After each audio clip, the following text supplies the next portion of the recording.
Good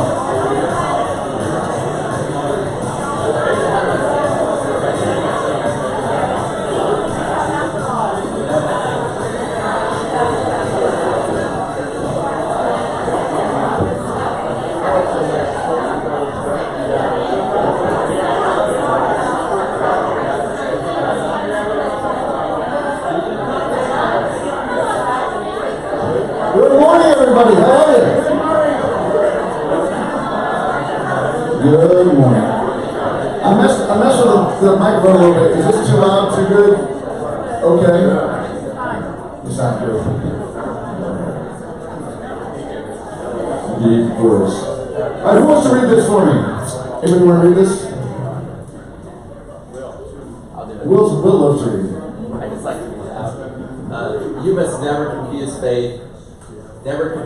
You must never confuse faith that you will prevail in the end, which you can never afford to lose, with the discipline to confront the most brutal facts of your current reality, whatever they might be.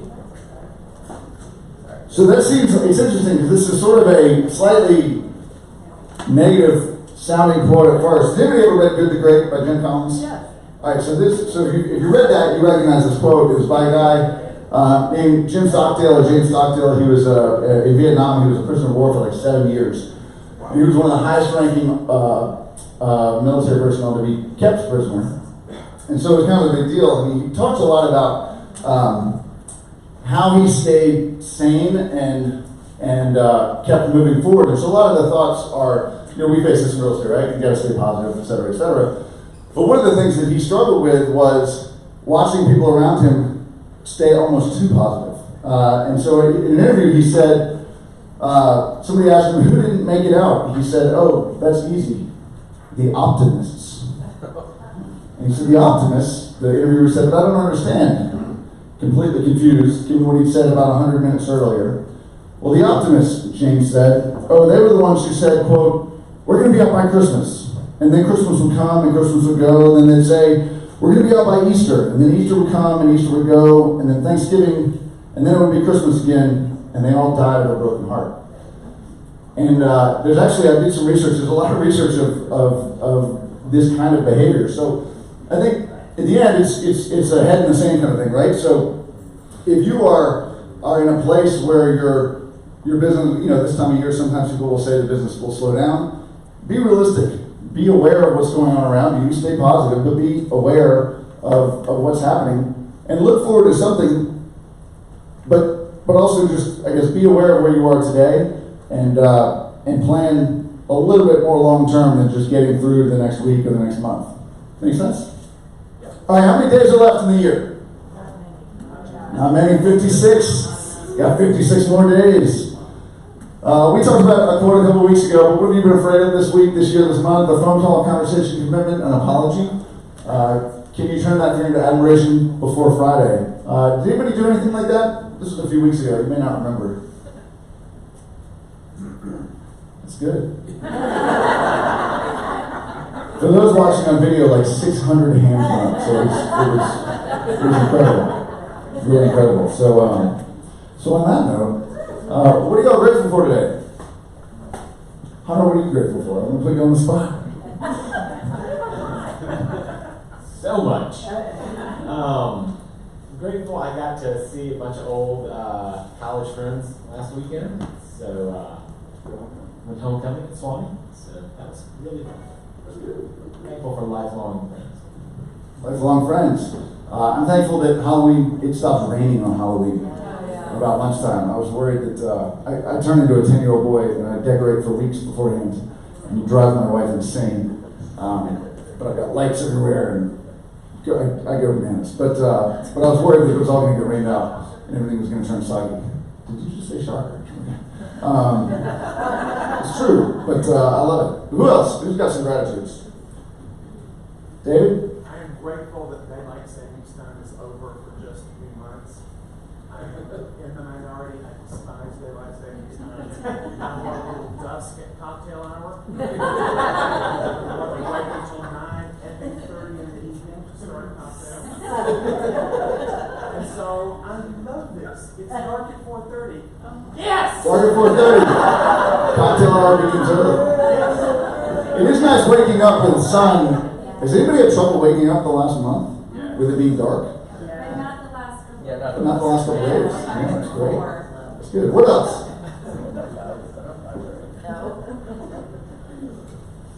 Anybody else have anything they're grateful for? All right. Cool. We've got some education. Colin, you want to talk about any of this? Sure. Come on up. What do we got?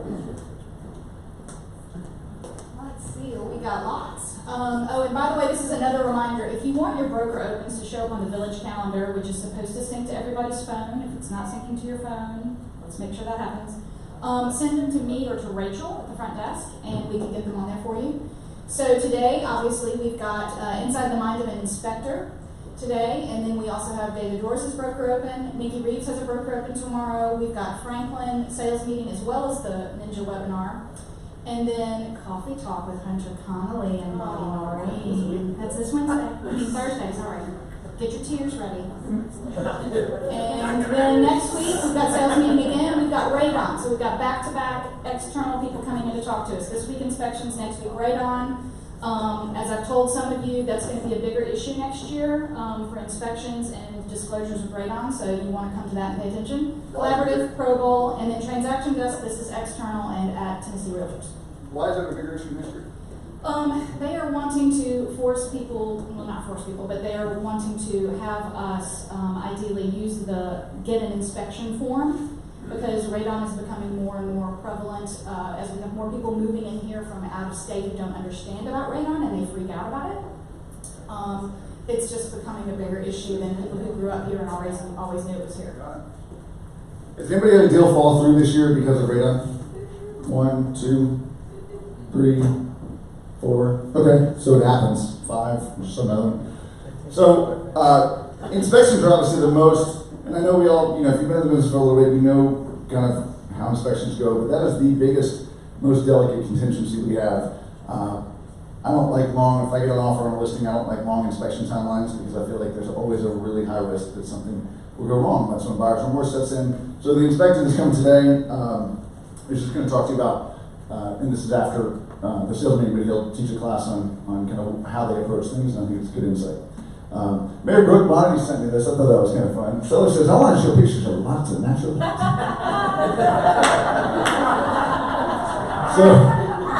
So is Mary Brooke, I don't know, there she is. Mary Brooke, I get like these weekly funny texts from her. Just randomly, it'll be like 4 p.m. on a Thursday, and I get something like that. And I just like bust out laughing because she keeps me entertained. All right, we've got a couple of outsiders that will welcome me in today. One is Tara DeSelms and Sheila Tidwell, and Tara and Sheila are running for the Greater Nashville Realtors Board of Directors. So they're going to give you a little 2-minute spiel on why they think you should vote. The voting is due November 15th, I think, or maybe before that, but that's when the election is. So tell us why we should vote for you. Hi. I'm Tara DeSelms. I'm the broker-owner of DeSelms Real Estate. I don't know if you know anything about my company at all, but my dad started it 30 years ago, and I took over about 4 years ago, and I've been in the business about 15 or 16 years now, so I've been around quite a bit of time. Something that I learned only within the last 4 or 5 years about myself is that I really enjoy working with the association. I know that Colin and I are on professional development together. Scott and I co-chaired awards committee, and I'm sure it was the best awards that you've ever been to. So I'm actually on the board of directors right now. I ran a couple of years ago and lost, which thank you for letting me know. I did manage to get on. Thank you for letting me know that I'm not the only one. So what happened was I was appointed. There was somebody that was going to roll off. They still had 2 years left in their term, and the board asked if I would take over their term, and I said yes. I was super excited. I really enjoyed the last 2 years. I want to continue. I want to move up to the executive committee, and what we learned is if you're appointed, you don't get to. You have to be elected. So that's why I'm here today. I would really appreciate all of your votes. I'm from a very small company, and every vote counts. So I really appreciate it. I'm very passionate about it, and I will work hard. So thank you.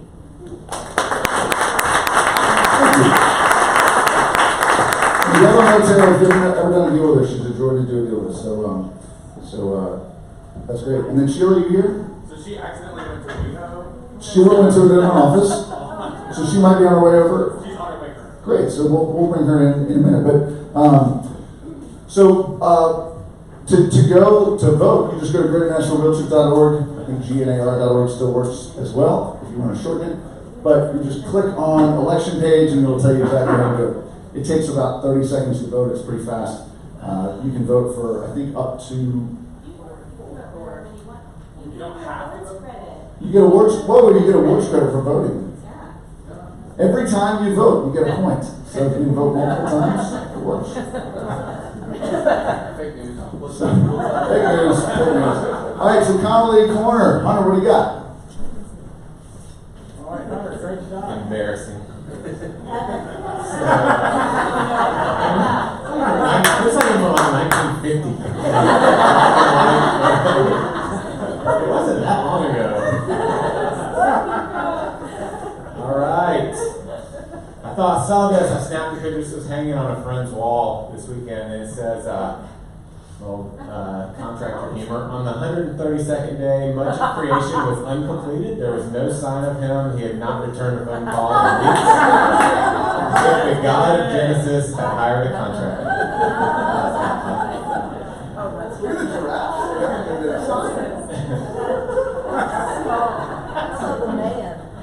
Look at the giraffe. And then Zach, is always talking about gratitude. I came across the Willie Nelson quote again. When I started counting my blessings, my whole life turned around. So, love Willie. You could write a song about that. I know. Benefits of gratitude are real. So, all right, economic outlook. So since we met last, there's been a lot of economic news. One thing that hit a couple of weeks ago was the consumer confidence. It's like an economic indicator that economists track that measures the degree of optimism that consumers feel about the overall state of the economy, their own individual personal situation. And so that hit a very low level. And we're now more uncertain than we were after 9/11 and after the European debt crisis and after Trump's election in 2016. So, a couple of quotes from economists about this. Policy is supposed to remove, so part of the reason consumer sentiment is so low is because no one has confidence in government. You've got the trade war, you got a lot going on, and government seems to be in gridlock. We're going to have a impeached president probably at some point. And so policy is supposed to remove instability. Instead, it's suppressing old certainties. And no one knows what tomorrow will bring. And then the private sector looks to the public sector to inform investment decisions. Without stability, you might get what UBS chairman Axel Weber called a broad-based investment strike that is politically made rather than made by markets. And that is a really bad environment. So it's kind of sad. And we're now going into our 10th year of expansion. Got the China trade war. For this whole year, you could have been making a very negative case for the market and the prices. And asset prices are high. But look at what the stock market's done this year. It's kind of crazy. We're up 26%, the NASDAQ, that's kind of growth companies and technology companies. The Dow Jones Industrial's up 17%. So the moral of the story is the news can be really negative a lot of times, and we want to be careful not to let that overly determine the real estate advice we're giving, our own personal investment advice. A lot of people took their money out of the market going into this year just because of all the uncertainty going on, and they missed out on a great year. You gotta quit watching fake news. Don't watch fake news, or probably real news too can lead you the wrong way. So, there's an old saying that people that follow the stock market and markets in general use. It says, markets are always climbing a wall of worry.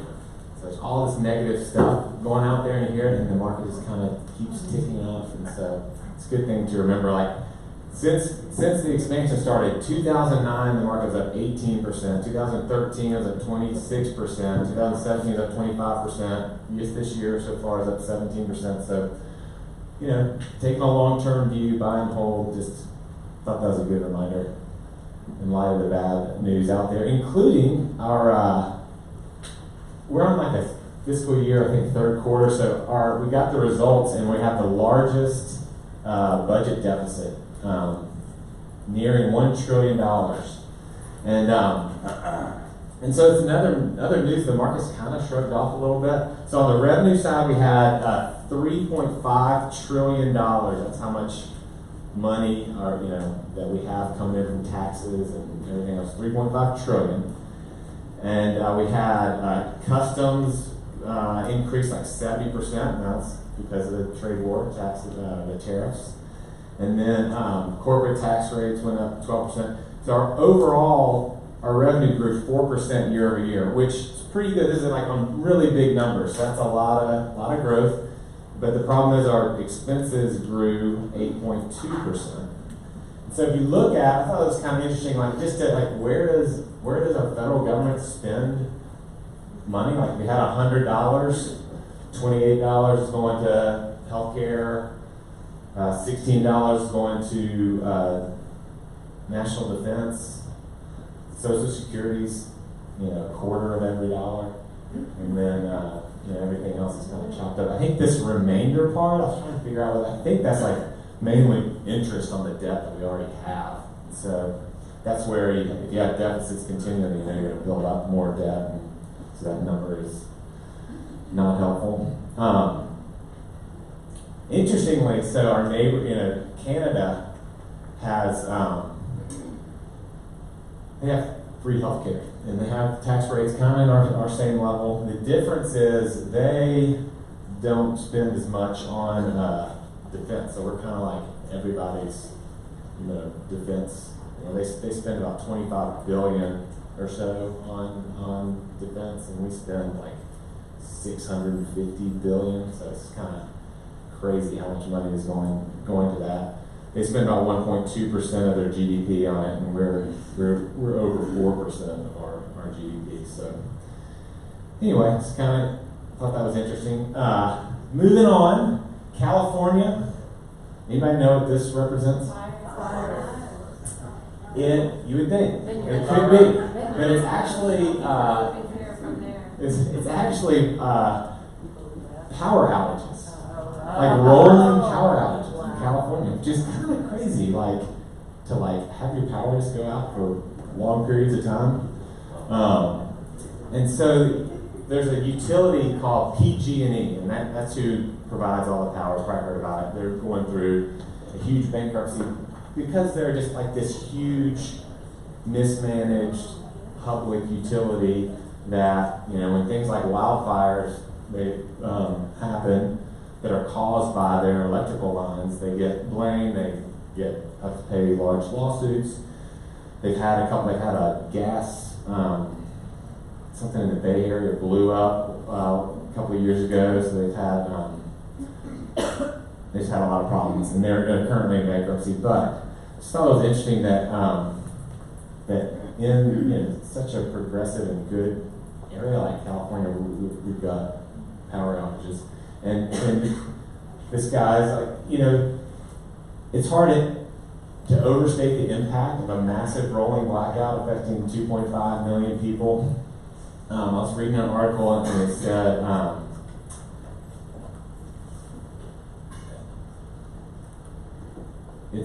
so what's happening? PG&E, they're shutting down power in an effort to not cause wildfire. So it's kind of preemptive. It's a preemptive move, but it's causing things like, grocery stores are starting to report shortages of supplies like fresh food and water.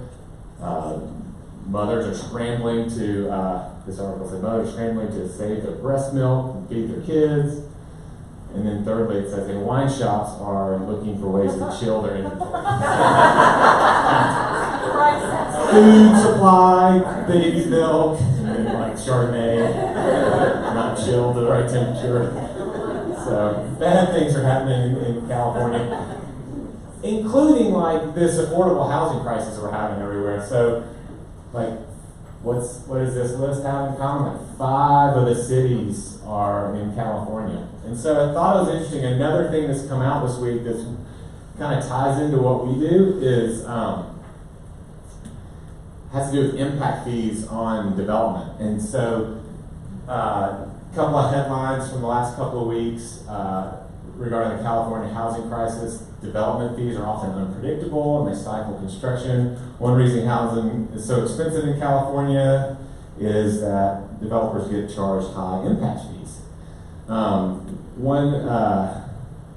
The reason impact fees are kind of easy to get pushed through is because someone else is always paying them, right? You're not having to increase everybody's property tax. You're just kind of throwing it on new construction development, either office or residential, such as in, this is from October 6th, this last month.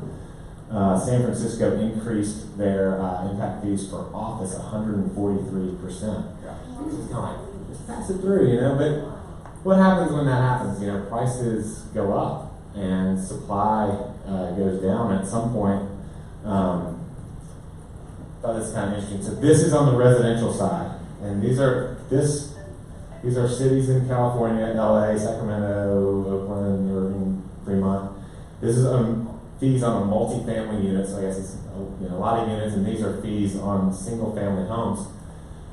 So if you look at like $160,000 per single-family home is what you have to pay in fees just to deliver the house. That's before you pay for the land, the construction. So Brentwood is probably around here the highest impact fees that are charged, and they range from like $1,600 to $13,000 depending on the house. So we would be like way down in this level here, and in California it's obviously significantly higher. And so Nashville doesn't really have development fee, impact fees. They charge a water tap fee of about $1,000 per unit. So what happens when it's too expensive to live somewhere? Move to Nashville. So Stash just announced last week that they're moving to Nashville. Anybody know what Stash does? That's right. You rent your garage or closet or empty sheds for other people's stuff. It's like the Airbnb for America's crap.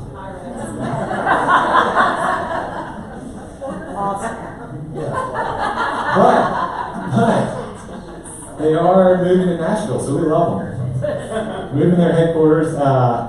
In addition to Stash, we've talked about Amazon. So they're moving 5,000 jobs here. Bookkeeping startup company Pilot, bringing 450 jobs here.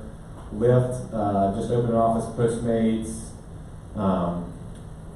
Assyrian, which they insure cell phones and things like that. This is their headquarters that they're building on Church Street. So it's a view to that, and that's coming soon. They're bringing another 100. They just announced they're bringing another 100 high-paying product development jobs from San Mateo, California, to Nashville. So that's exciting.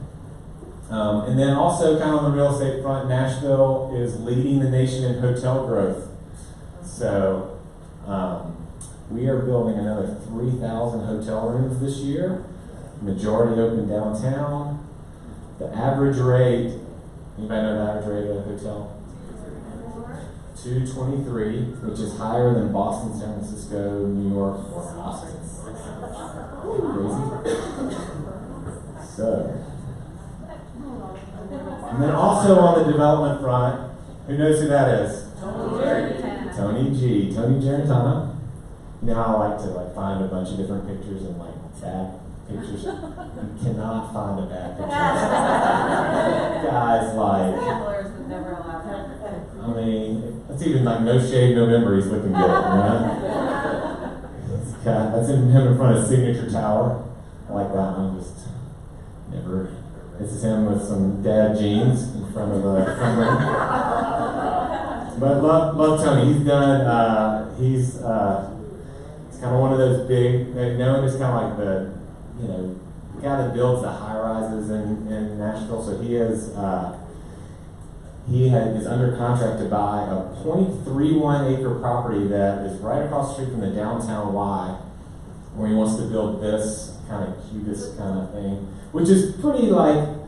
I thought it was interesting. Like this is his first high rise that he built at Cumberland, which is still there, and it's like kind of the plainest, ugliest high rise you could buy private. No offense to anyone who lives there. It's a great building, but I mean compared to this and like some of the other stuff he did has done since then, like 505 and Meridian's beautiful. Where you used to live? You still live there? Yeah. No. No, don't live there. Okay. You didn't think about it? Yeah. Tony's I like Tony. So he's gonna be building it's right across from downtown line near Amazon. And if this gets done, he will have built more than 2,000 units downtown, more than anybody else. And his projects account for roughly 1 of every 4 residential units downtown. So he's done a lot. Anyway, so I thought that was interesting. And in summary, so be careful what you listen to news-wise. The economists, don't let them determine how and when and where to invest. The markets climb over the wall worry. California's a mess. Nashville's benefiting because California's a mess. Don't overtax the things you want the most, like affordable housing. And then Tony G is a bold developer. He's pushing the limits downtown. So, Zach, you're back on. Thank you, Hunter.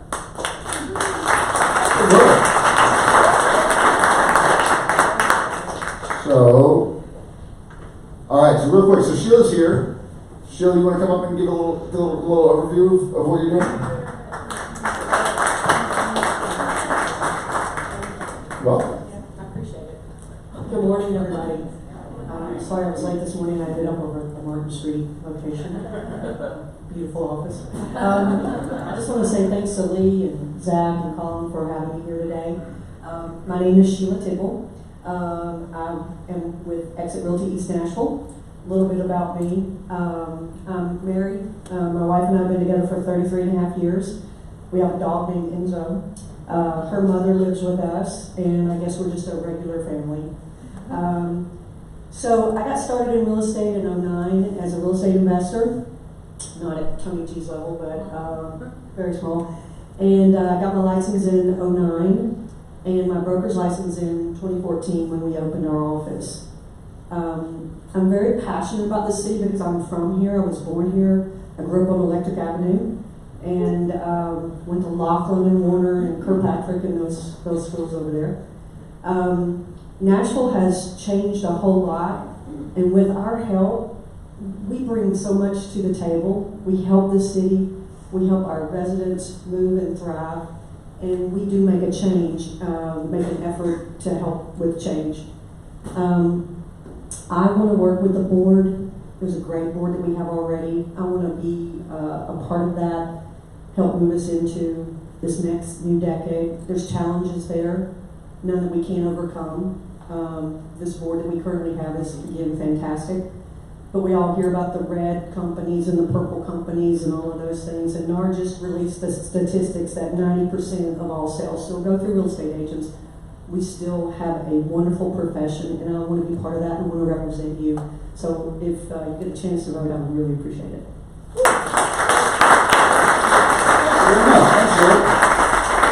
All right. So let's see here. So we've got all right, half the market. So rates have actually stayed pretty steady the last month. So flatlining 4% for a 30-year fixed, 3.875 for a 5-1 arm, and then 3.5 for a 15-year arm or 15-year fixed. Sorry. Uh-oh. A little aggressive there. So rates, so again, so actually now that you can't see it, what are rates? Who was listening? 3.875 30-year fixed. 3.875. 4% 30-year fixed. 4% 30-year fixed. 3.875 for a ARM. Actually, you know what I did? You're right. So I confused you because I forgot to change it over there. You see that a lot. But this is correct right here. So let's get that one for a second. U.S. median home prices have jumped 8% to a new high third quarter 2018. So here's a little graph. This is starting in 2005, and you're looking at two pieces of data here. So single family and condo median sales price, which is over here. So this is the $200,000 mark all the way across. So the median sales price started dropping across. This is nationwide back in 2007, 8, 9, 10, right? And then we're going back up. So we just hit our highest point, third quarter, about 15% above the low point, a little over 15% above the low point in kind of 2010 to 2012 range. And this is the annual home price appreciation, which is over here. So this line is 5%, so we're kind of at 7% right now nationwide. So we've been ranging over the last few years kind of between 4 and 7%. Who knows what is the Nashville, over the last 40 years, what's Nashville's appreciation rate? About 4.5, 4.6%, right? So nationwide, that's about right. We had some depreciation here. Obviously, this line is the zero line is right here. So anything under this was depreciation. Nationwide, we didn't have much of that. We had a little bit of that in Nashville, but a lot of the bigger markets were dragging that down.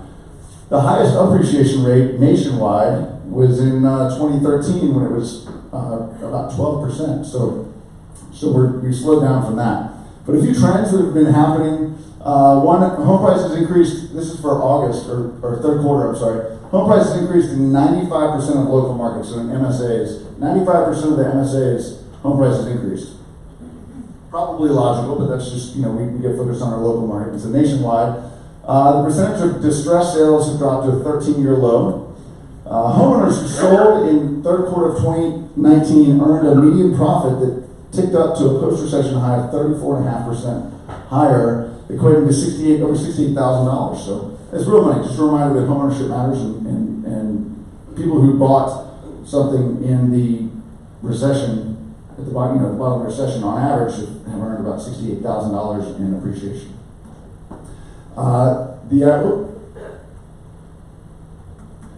The average homeownership tenure hit a new high of 8.19 years. What does that mean? How long you staying at home? That was actually kind of surprising. That the average nationwide is only about 8 years, and that was the longest. Did that seem low to anybody else? It seemed low to me, nationwide, but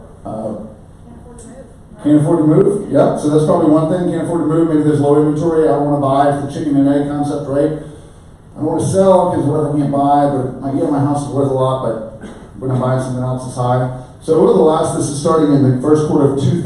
So from 2000 to 2010, the average hold time was about 4 years. So then it just kept going up. So people are staying in their homes longer. Maybe they're renovating. What are y'all seeing? Anecdotally, what do you see? Don't be shy. Lee, what do you see? I thought it was like 5 years, 5 to 6 years. Yeah. I think it's obviously if somebody's in there like from age 25 to 35, what do you think? Is it longer or shorter? Shorter. Most people give a first-time home buyer, they think, one, they want to buy that dream home and the home that they grew up in, right? Which is usually not practical or possible. And so they think, well, we're going to stay in a place from 5 to 7 years. What does it end up usually being? 3 to 5, right? And then once somebody has kids, if they have kids, and maybe they get married and have kids, whatever, they start growing a family. Maybe they'll grow out of that, right? Because a house that fits a baby that doesn't move is a lot different than a house that fits a teenager. It flips you off as they leave the house. Or not. Yes. What's that? Jane? The other thing that I'm hearing, because I live in an area in Donaldson where there's a lot of ranches, and I have a lot of baby boomers that would buy a new house, but they're not building what I can live in an aging place. So the baby boomers would buy something, but They're not gonna go into a place that's 3 stories tall with a lot of steps. Yeah, Right. so like, they have the money, they're just like, they're not building what I Mhm. need. Yeah, we hear that a lot. All right, so the share of cash sales, this was interesting too.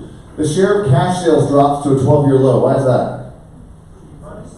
Cheap money, right? All cash sales represented 24.3% of all single-family and condo sales in Q3 2019. Does that seem like more than you would have expected? Yes. That was higher than I thought too. I figured it's like nationwide, like 10%, 15% maybe, but a quarter, and that's low. That's an all-time low. The latest figure was down from 24.5%, so not too much, right? That's only what 0.2% in the previous quarter, and from 26.3% of all sales in Q3 of 2018. So, if people say, well, how many, what's the chance of getting a cash buyer? Well, probably depends on the house price, but 25% of nationwide, 25% of sales are cash. Among the 53 major metro markets with a population of at least 1 million, those with the highest share of all cash sales included Miami, which is 37.5%, Birmingham, interestingly, 36%, Phoenix. Who's moving to Phoenix? Those baby boomers, right? A lot of baby boomers in Phoenix. So they've got cash, 35%. Tampa, St. Pete. What's Tampa, St. Pete? Retired and second homes. 35%. And then Jacksonville, Florida. Probably similar, right? 35%, 33%. Institutional investors. So institutional investor is somebody who has bought at least 10 properties in a calendar year. The share of single-family and condo sales made to institutional investors was 3% in the third quarter of 2019, which was up from 2.3% in the previous quarter. So those exist around Nashville, right? So you've got institutional investors that will buy homes, block. I shouldn't say block, but they'll buy a bunch of homes in a subdivision, sometimes entire subdivisions, and rent them out. But it's still a pretty small margin. It's only 3% in Q3 of 2019.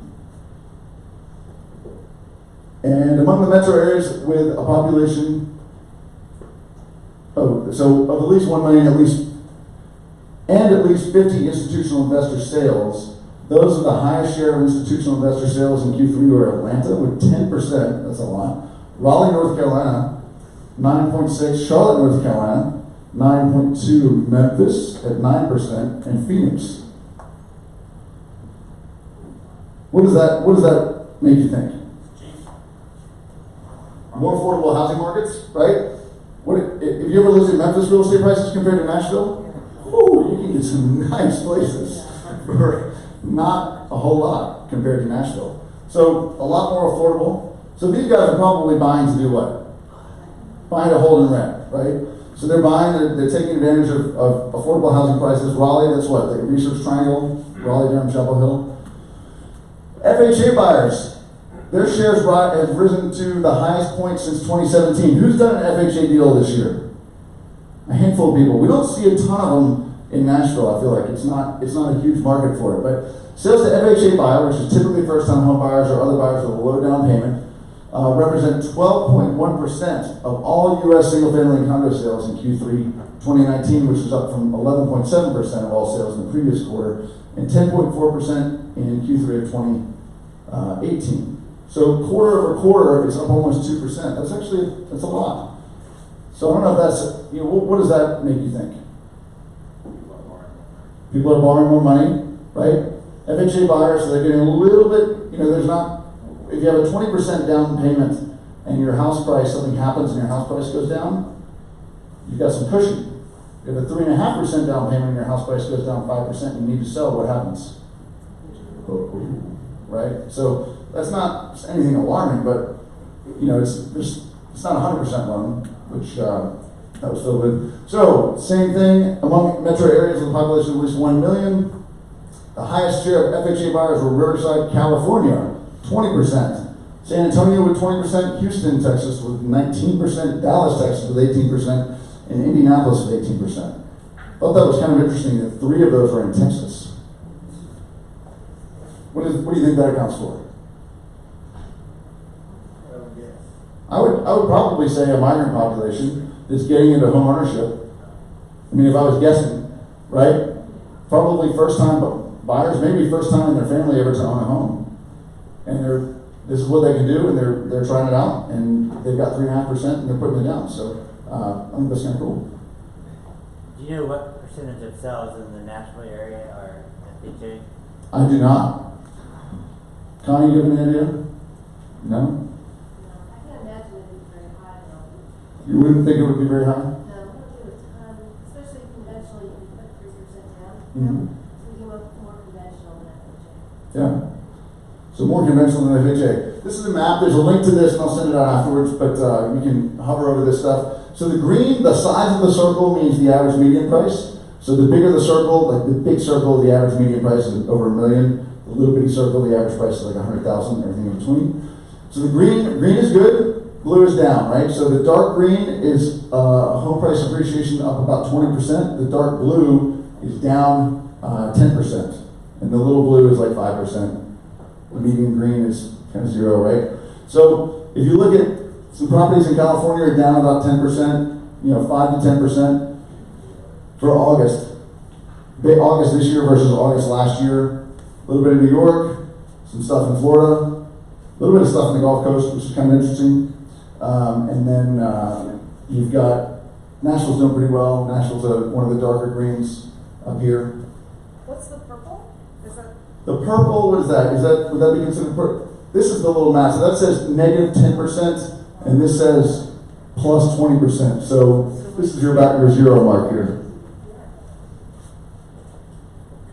So it's kind of interesting. And again, I'll send this out. You can look at it. If you want to share it on social media, it's an interactive link. States, if you look at just by state, so what is that? That's Montana, right?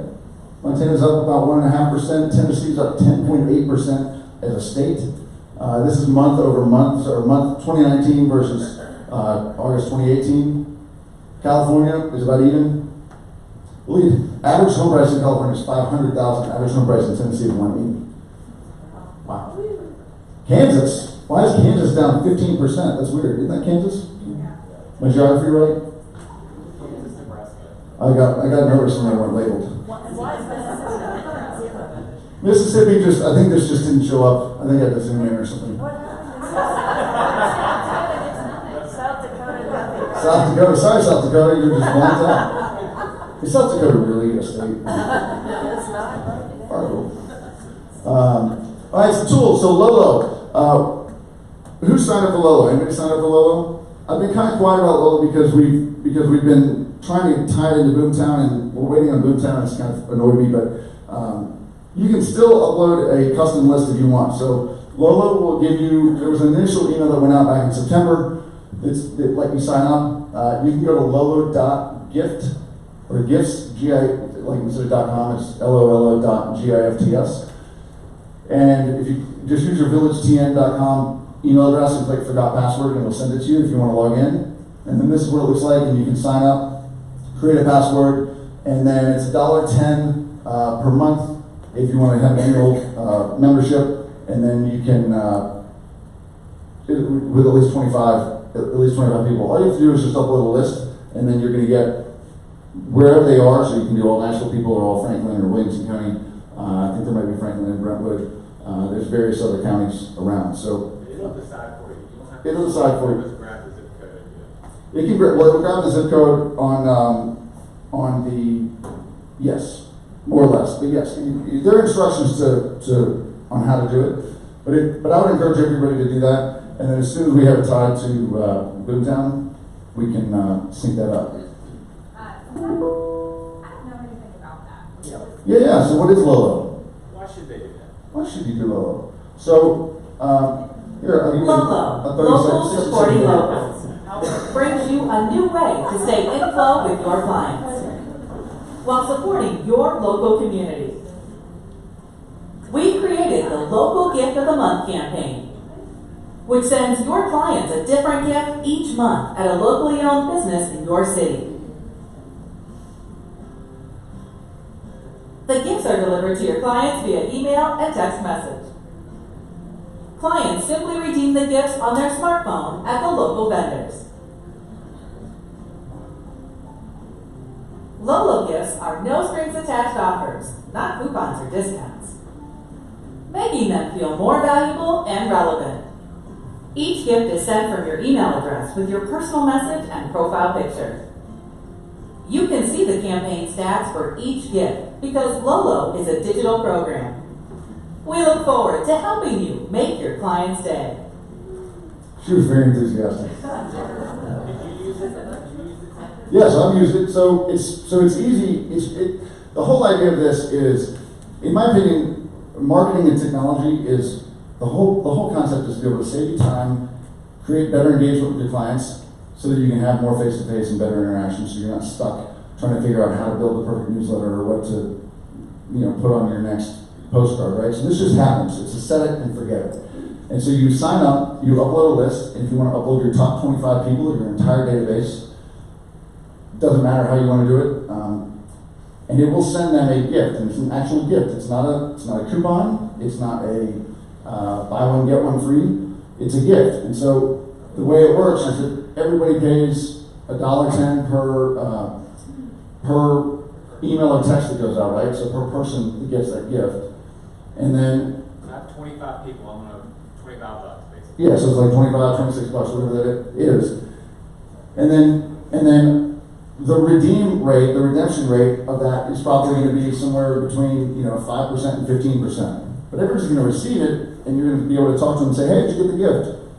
Maybe it's a large pizza at Mafioso's, maybe it's a couple cups of coffee at Fido, maybe it's whatever it may be. It's a gift, and they can go in and use it. And it's all local businesses, so you're supporting a local business. The business doesn't have to pay anything for it. They get paid, so Lolo, the company, pays the business, reimburses the business for whatever that gift is. Maybe it's a large pizza, maybe it's the cups of coffee. They reimburse that business the full rate of that, and then it's a win-win. So you're supporting local businesses, you're engaging with your clients, you're giving them something that's genuinely of value, right? All 25 of my people redeem it. If all 25 of your people redeem it, that's awesome. That's great. I still only pay. Then Lolo basically might lose money that month, but that's okay. Hunter grew up with the guy that started it, so Just making sure, like, I'm not having to come out of pocket. you're not having to come out of pocket. And you're also alerted, so when you have a client that uses it, Don't worry. you get an email and you can say like, hey, how was, the beer at whatever, and, I don't know. Yeah, so when somebody uses it, you get notified like, hey, Joe just redeemed 2 beers at Hops and Crafts. Can you like do a range of selection of the type of things? Like, let's say you have somebody who doesn't drink beer, So that's a good question. So can you choose the gift? So you cannot choose the gift. So there is a way where I think you can go in and let's say you're sending a gift to a beer who's a recovering alcoholic. yes. Maybe that's not the best move, right? It's an automated campaign, and I think they'll get that. But at the same time, you can go in, it'll tell you a couple days beforehand, hey, here's your gift, this is what's coming out this month, because there's a team of people that are going out every month and trying to find vendors to do cool gifts, right? And so you'll get it a couple days beforehand, and it'll say, this is what your email is going to say to people, this is going to go out in 2 days. You good with it? Here's who it's going to send it to. So I think you can go in and just like uncheck that person for that month if you want. Or uncheck all 25, like, I'm gonna sit this month out. Yeah, I'm going to sit this month out. The geography of the vendors that introduce. The geography of the vendors. So you've got there's Nashville, there's Williamson County, there is Rutherford County, Wilson County. I think there's a lot of different.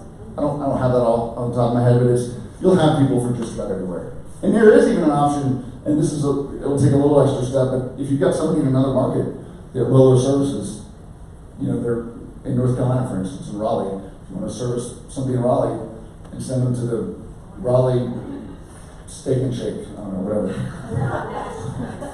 Raleigh Steak and Shake's probably not on the gift list. They're not national, they're in specific pockets. It's specific pockets, yeah. So they're expanding throughout the U.S., but it's a really cool platform. It's a really fun way to engage with clients, and you can take it a step further. I would always put yourself on the list, and then go use the gift, redeem the gift, and then post on social media. Hey, just enjoyed my Lolo gift. Hope you got one. If you're not on my list, let me know. I send out a cool local Nashville gift every month to my favorite people If you're not one of them, become one.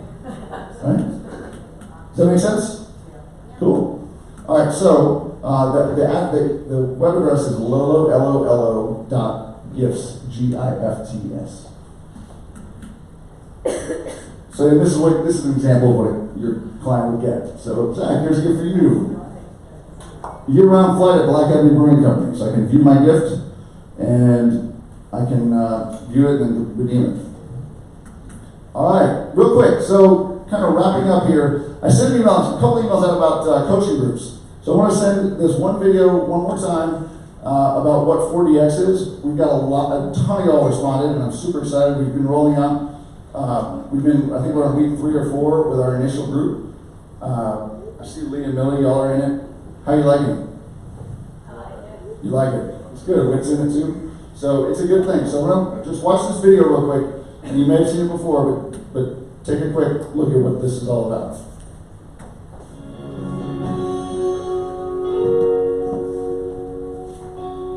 The 4 disciplines of execution are designed to create a winnable game.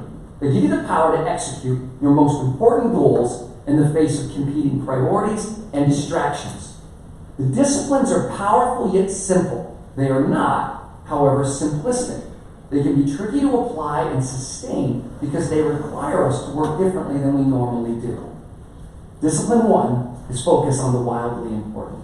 It requires you to focus on less in order to accomplish more. You start by selecting one wildly important goal, or WIG, instead of trying to work on a dozen goals all at once. We're not suggesting you ignore the work necessary to maintain your operation. We are suggesting you narrow your focus to work on what you want to significantly improve. Most intelligent, ambitious people don't want to do less, especially if it means saying no to good ideas.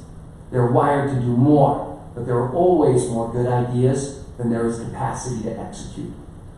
When you choose a wildly important goal, you identify the most important objective that won't be achieved unless it gets special attention. In other words, your normal course of business won't make it happen. To define a win, identify where you are now, where you want to be, and by when. Said differently, you define a starting line, a finish line, and a deadline. Psychologically, it's very important to have a single measure of success. This is the discipline of focus, and it's the first step to creating a winnable game. Discipline 2 is act on the lead measures. No matter what you're trying to achieve, your success will be based on 2 kinds of measures, lag and lead. Lag measures track the success of your wildly important goal. Lags are measures you spend time losing sleep over, right? Revenue, profit, quality, customer satisfaction. They're called lags because by the time you see them, the performance that drove them has already passed. You can't do anything to fix them. They're history. In contrast, lead measures track the critical activities that drive or lead to the lag measure. They predict the success of the lag measure and are influenced directly by the team. A common example of a lag measure is weight loss. Which activities or lead measures will lead to weight loss, right? Diet and exercise. Proper diet and exercise predict the success of weight loss, and they're activities we can directly influence. Now, simple enough, but be careful. Even the smartest people fall into the trap of fixating on a lag measure they can't directly influence. This is because lags are easier to measure, and they represent the result we ultimately want. Think of a lead measure as a lever that moves your wildly important goal. Discipline 3 is keeping a compelling scoreboard. People play differently when they are keeping score. If you doubt this, watch a group of teenagers playing basketball. See how the game changes the minute scorekeeping begins. It's not a subtle change. The lag and lead measures won't have much meaning to the team unless they can see the progress in real time. Bowling through a curtain is not that much fun. Discipline 3 is the discipline of engagement. People perform best when they are emotionally engaged, and the highest level of engagement comes when people know the score, whether they are winning or losing the game. It's that simple. The best scoreboard is designed for, and often by, the players. A player's scoreboard is quite different from the complex scoreboard coaches love to make. If players know the score, if they can influence the lead measure, and if the lead measure moves the lag measures, you know you have a winnable game. Disciplines 1, 2, and 3 are nothing more than a formula for creating a winnable game. Discipline 4 is how we play that game. Discipline 4 is create a cadence of accountability. The cadence of accountability is a rhythm of regular and frequent team meetings that focus on the wildly important goal. These meetings happen weekly, sometimes daily. Ideally, they last no more than 20 minutes. In that brief time, team members hold each other accountable for commitments made to move the score. The secret to Discipline 4, in addition to the weekly cadence, are the commitments that team members create in the meeting. One by one, team members answer a simple question. What are the 1 or 2 most important things I can do this week that will have the biggest impact on the scoreboard?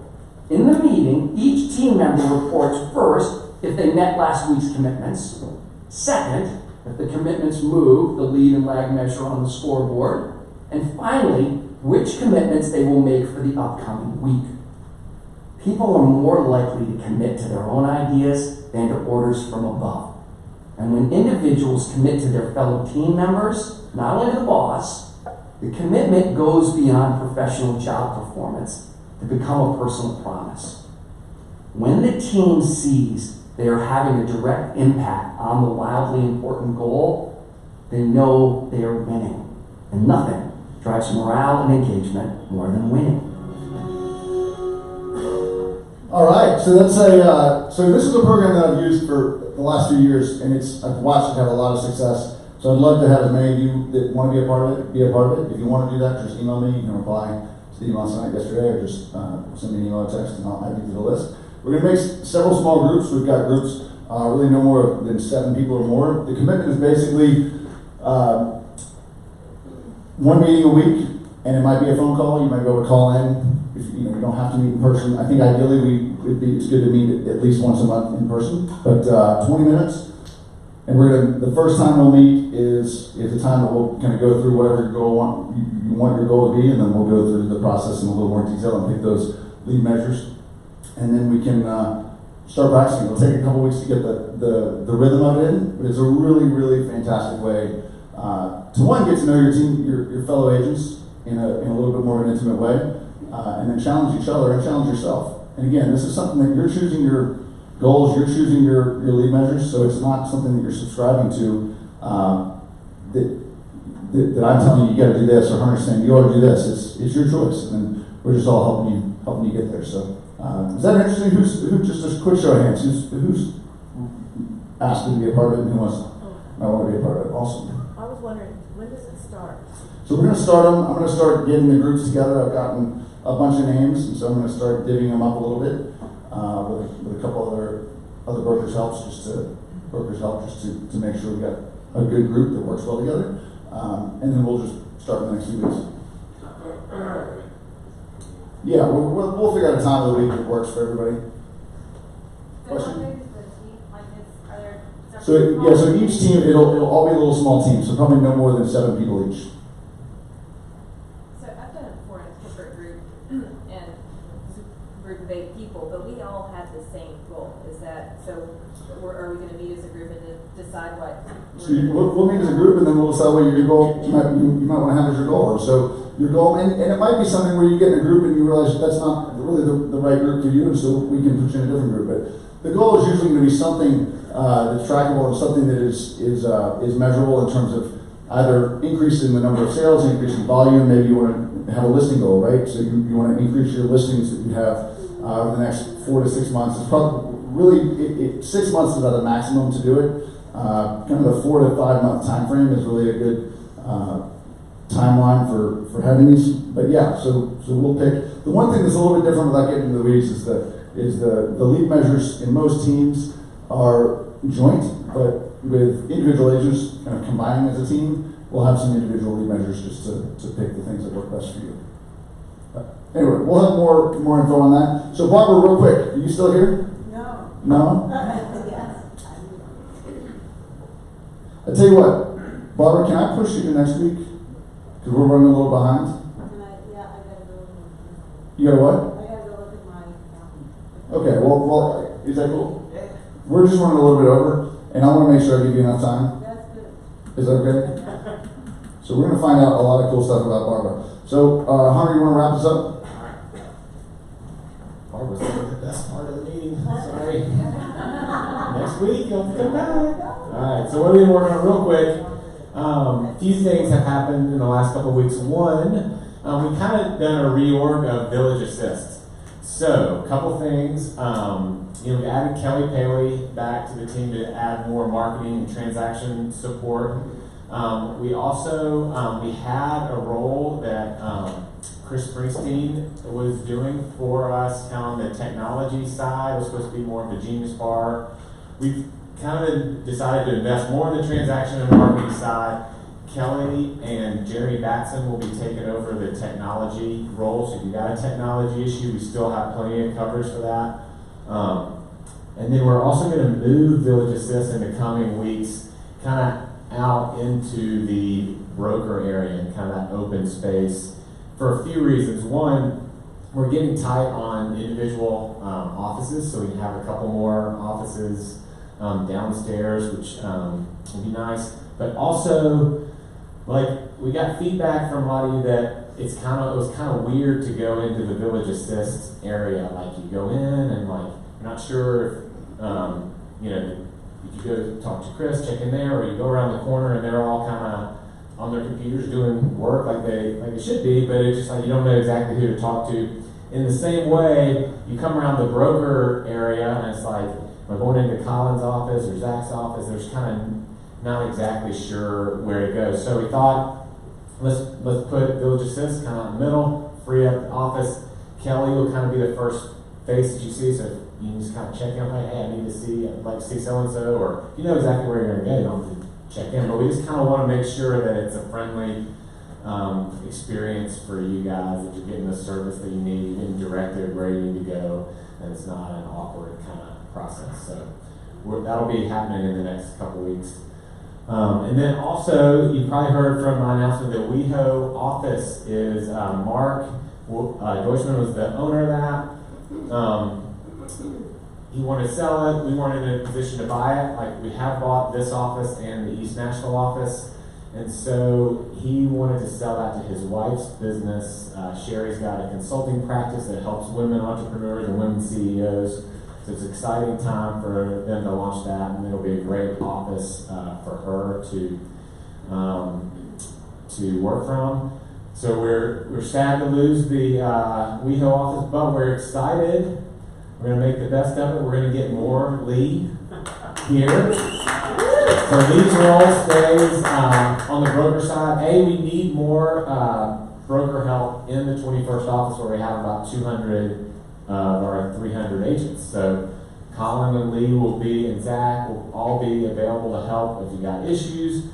Lee's also going to take an extra role, kind of working with Brent on the mentor program and with a lot of his existing, WeHo agents, but then also some of the newer, less experienced agents. He can focus on that. But we want to have plenty of coverage here on the broker side for anything you need. And then finally, we need, Colin's role isn't planning on taking a whole lot of her time. We do need a relocation director. In the past, that's been Bobby.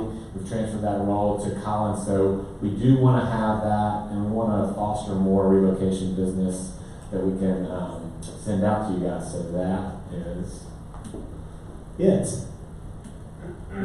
Oh, remember, we got pop-up staging. We kind of talked about this. So stage now, pay later for your clients. We're also haven't gotten very much feedback. You've got painting and landscapers that would be good. And then I've got one volunteer for the trial phase of the financial management. If you just want to have your all your expenses and revenue put into QuickBooks, you can hand it off to your accountant and be organized about your taxes. We want to consider start offering that. And that's it. Broker Open, we had Dave Doris. Who else has one today? That's it for today. That's it for today? Yep. All right. Coming soon. What do you got? And we're wrapping up. All right, Brent Cooper. Brent? Yeah, we are. So I'm going out to Greenbrier. This is 3025 Settlers Court in Greenbrier, Tennessee. Beautiful home. It sits on an acre lot. It's half wooded with a creek that runs through it. These guys built it about 2.5 years ago and spared no expense. There's 12-foot ceilings throughout, tall windows, bricks. The basement is full. It's framed and it's plumbed. Just needs to be finished. But you're looking at about 84 square feet, 4 bedrooms, 3.5 baths. We're listing at $495, and we'll hit the market in November 15th. Cool, thanks, Brent. And Swanee. Love it. This is an amazing house, 305 Clares Point. It's been owned by two owners, built in 1958. 5 bedrooms, 5 baths, over almost 6,000 square feet on a bluff, which in Swanee is great, and it's on campus, which is also great to be close to everything. 10.5-foot ceilings, 3 wood-burning fireplaces, living room, dining room, den, 2 wonderful offices. It's currently set up as a 3-bedroom house and has a suite, and it's all part of the house, or it could just be a house with 5 bedrooms. National design teams, amazing, that did the work, and I have pictures, and just let me know. Is it on the market now? No, on Friday. Friday, all right. That's a west facing? West facing? Yes. West face, that's where you want to be. Yes. That's sunset. Rhonda. Hello, good morning. I have a beautiful brick and stone 4-bedroom, 2.5 bath home. It's in Brookside subdivision in Laverne, which is Rutherford County. It is a 2,800 square foot. It sits on a 0.31 acre. It's a corner lot. The only owner that has owned the home since it was built in 2007. And it has hardwood downstairs, very open floor plan. Covered front porch, master down, so all the rest of the bedrooms are upstairs, and it has a very spacious upstairs bonus room. So my sellers are very motivated. They're transitioning. Anybody who wants to get in now, please give me a call so we can show your buyers. I'm thinking about 370, 900. So let me know. It is zoned for Rock Springs and Stewart Creek high school, stainless steel, all the good stuff. So it's really taken care of. So let me know. Stewart Creek, the new school in Murfreesboro. All right, anybody else? I got one. Got 2. Got 2. So next week we have 2 new listings hitting, one in Fieldstone Farms, and it's under 410. It's an immaculate 3-bedroom, 2.5 bath, no kids, no pets, 1 owner. So that'll hit next week, and then also Governor's Club. If you want anyone with a Governor's Club address, it's going to be one of the least expensive homes in that development. It's going to be south of 775, and it's immaculate as well. We're doing some painting and some staging right now, and it'll hit next week also. Cool. Anybody else? All right. All right. That's it. Thank you all so much. Any other questions? Whatever, just come talk to me afterwards. But thanks for staying a little late today. And stick around if you want to hear about Inside the Mine Inspector. Woo! How many bedrooms